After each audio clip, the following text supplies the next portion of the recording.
Inima ta se liniștește. Ești în siguranță acum.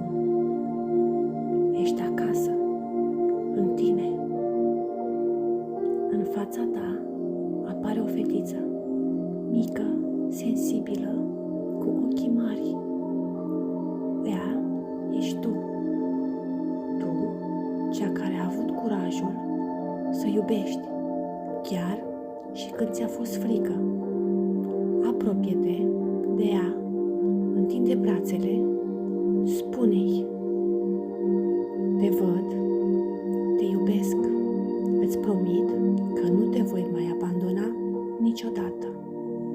Ea zâmbește și în acel moment, în acel zâmbet, se trezește și femeia care ești acum.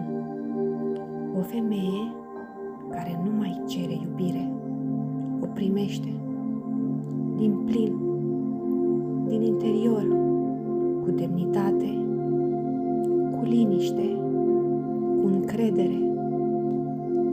Repetă în gând sau cu voce tare: mă văd, mă aleg, mă iubesc. Mă văd, mă aleg, mă iubesc.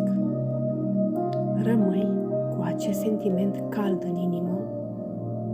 Tu ești iubire, tu ești acasă.